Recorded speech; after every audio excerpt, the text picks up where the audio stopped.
Games-based learning (GBL) untuk tujuan pembelajaran memiliki siklus konten di dalamnya.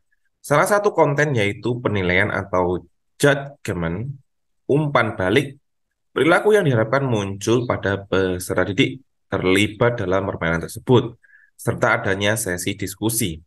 Konten yang dimaksud merupakan siklus A. Assessment, B. Output, C. Evaluation, D. Input, E. Proses. Dalam konteks game-based learning, GBL, untuk tujuan pembelajaran, siklus konten yang disebutkan yaitu penilaian atau judgement, umpan balik, perilaku yang diharapkan muncul pada peserta didik yang terlibat dalam permainan, serta adanya sesi diskusi, merujuk pada proses penilaian atau evaluasi. Penilaian atau judgement terjadi ketika peserta didik dinilai berdasarkan kinerja mereka dalam permainan. Umpan balik diberikan kepada peserta didik untuk memberikan informasi tentang kinerja mereka, memberikan penguatan positif, atau memberikan saran perbaikan. Perilaku yang diharapkan muncul adalah hasil dari evaluasi kinerja dan umpan balik yang diberikan. Sesi diskusi juga dapat terjadi setelah evaluasi untuk menggali pemahaman dan refleksi lebih lanjut. Oleh karena itu, konten yang dimaksud dalam pertanyaan ini berhubungan dengan siklus penilaian atau evaluasi dalam game-based learning. Jawaban yang tepat adalah A. Assessment.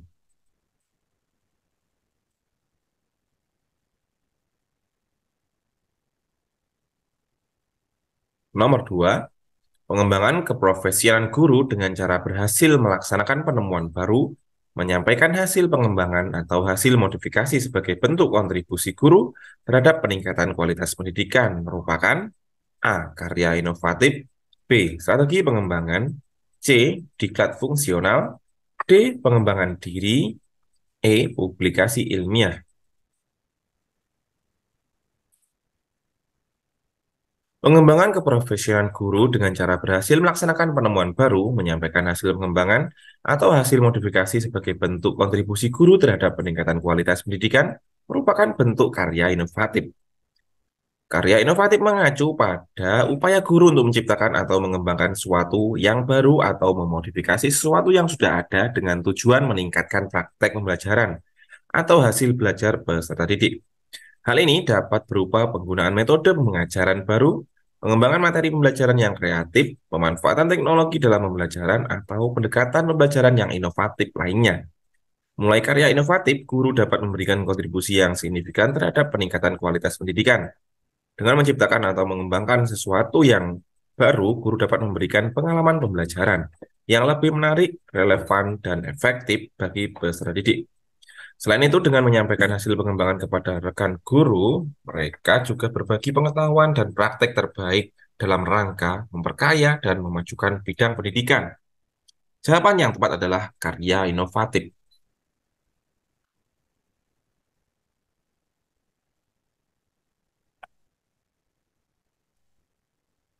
Nomor 3, pendidikan terbuka (open education) merupakan proses pendidikan yang memberikan kesempatan kepada murid untuk bergerak secara bebas di sekitar kelas dan memilih aktivitas belajar mereka sendiri.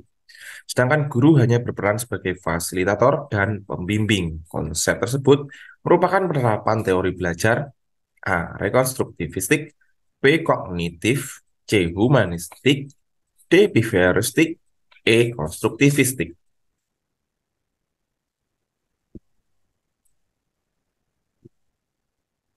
Dalam pendekatan konstruktivistik, guru berperan sebagai fasilitator dan membimbing yang mendukung proses konstruksi pengetahuan murid.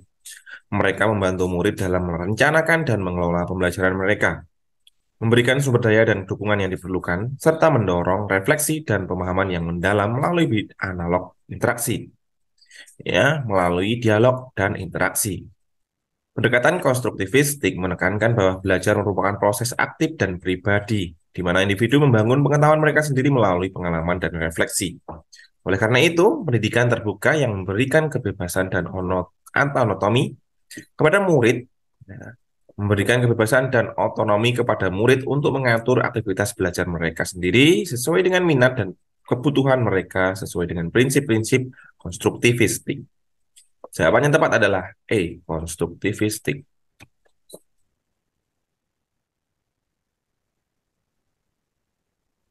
Nomor 4, pemanduan dan pembinaan bakat anak dilakukan sebagai upaya untuk membentuk atlet yang memiliki prestasi prima. Proses tahapan latihan yang dilakukan kurang lebih 2 sampai 3 tahun yang bertujuan untuk merealisasikan profil atlet seperti yang diharapkan sesuai cabang olahraga masing-masing. Tahap ini disebut dengan A. Tahapan pemantapan, B. Tahapan spesialisasi, C. Golden Eggs, D. Latihan pembentukan, E. Latihan persiapan.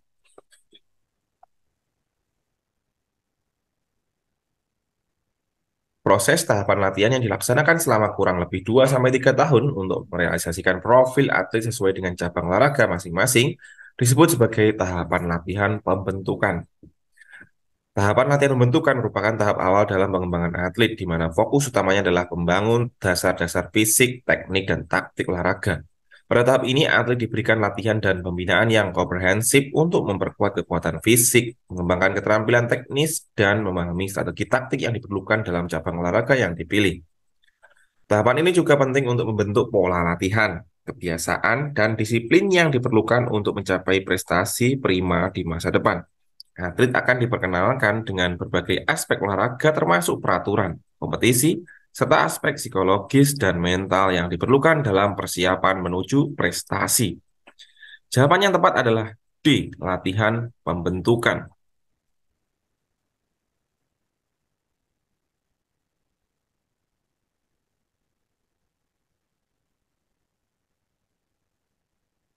Nomor 5, model pembelajaran merupakan bentuk pembelajaran yang tergambar dari awal sampai akhir yang disajikan secara khas oleh guru. Model pembelajaran dengan cara siswa belajar dalam kelompok kecil terdiri 4 sampai 6 orang secara heterogen, bekerja sama, saling ketergantungan positif, serta bertanggung jawab secara mandiri adalah A. Kooperatif tipe tim games turnamen, TGT, B. Kooperatif tipe jigsaw, C. Problem based learning, D. Query learning, E. Problem based learning. Model pembelajaran yang menggambarkan siswa belajar dalam kelompok kecil terdiri dari 4 sampai 6 orang secara heterogen, bekerja sama dengan saling ketergantungan positif serta bertanggung jawab secara mandiri adalah model kooperatif tipe jigsaw. Dalam model pembelajaran kooperatif tipe jigsaw, setiap anggota kelompok memiliki tanggung jawab untuk mempelajari bagian tertentu dari materi atau topik yang sedang dipelajari. Setelah itu, mereka akan mengumpulkan informasi dan kemudian mengajar bagian yang telah dipelajari kepada anggota kelompok lainnya. Dengan cara ini, setiap anggota kelompok menjadi spesialis dalam berbagai materi tertentu dan mereka akan saling bergantung satu sama lain untuk memahami keseluruhan materi. Melalui kerjasama dalam kelompok yang heterogen, siswa akan belajar bekerja sama, menghargai perbedaan, dan mengandalkan satu sama lain. Model kooperatif tipe jigsaw juga mendorong siswa untuk mengambil tanggung jawab secara mandiri dalam belajar mereka, dan membangun keterampilan komunikasi, presentasi, dan pemahaman yang mendalam terhadap materi. Jawaban yang tepat adalah B, kooperatif tipe jigsaw.